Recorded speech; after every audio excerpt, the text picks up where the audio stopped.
Pendidikan Surabaya merupakan museum tematik sebagai langkah pelestarian sejarah dan budaya bangsa.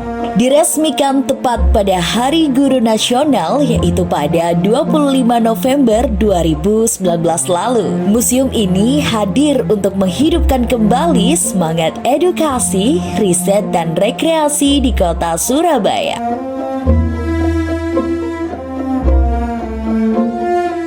Menyusuri lorong-lorongnya, pengunjung akan menemukan jejak pendidikan dari masa praaksara, masa klasik, masa kolonial, hingga masa kemerdekaan yang terpajang dalam bentuk material penuh cerita. Lebih istimewa lagi, museum ini bernaung di sebuah bangunan yang syarat akan makna. Bekas sekolah taman siswa di Genteng Kali yang seakan menghubungkan benang merah sejarah perjuangan pendidikan di Indonesia.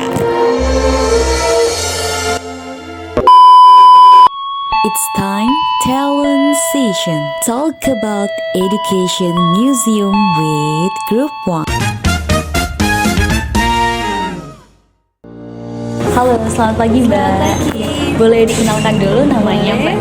Nama aku Yunivia dan aku salah satu tour guide yang ada di Museum Pendidikan Surabaya. Bertanya ya kepada Mbak, menurut Mbak ini gimana museum ini dapat lebih relevan dengan perkembangan zaman? Jadi terutama generasi kami ya, generasi muda ini gimana caranya biar tetap menarik minatnya gitu? Oke, gimana caranya biar bisa menarik minat Gen Z ya.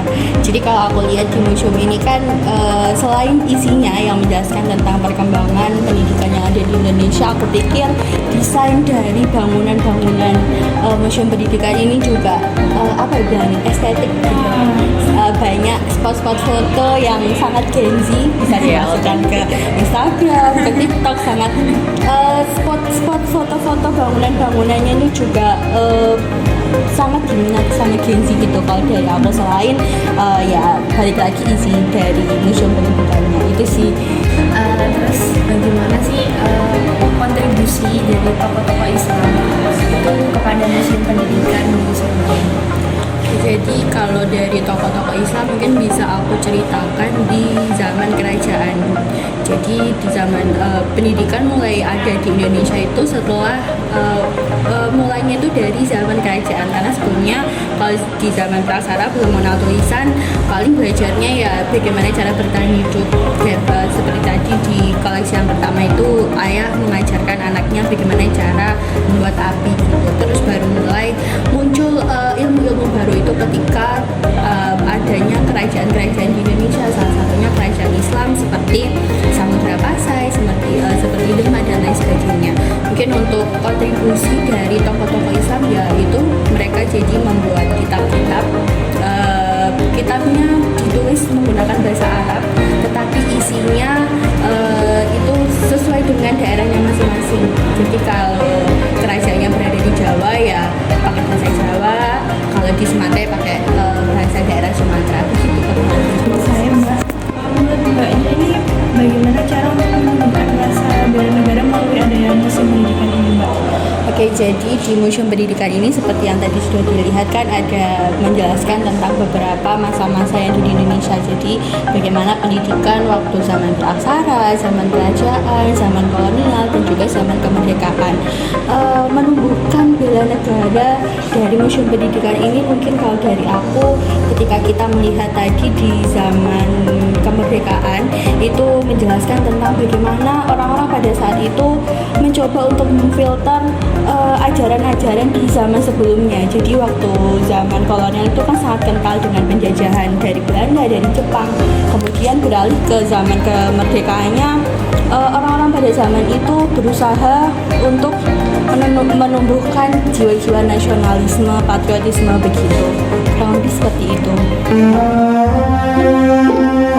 Namun, ironisnya, seiring berjalannya waktu, fungsi museum hanya sebatas menjadi latar bagi lensa kamera. tempat bersuah foto demi menyalurkan perasaan FOMO. Jarang sekali langkah kaki menjejak dengan niat tulus untuk belajar dan memahami.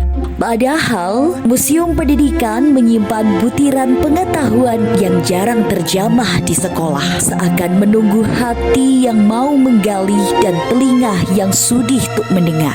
Sayangnya, makna itu kerap tenggelam dalam hiruk-pikuk zaman yang mengejar citra daripada hikmah dan tersisih oleh kilauan kamera yang mengaburkan tujuan sebenarnya.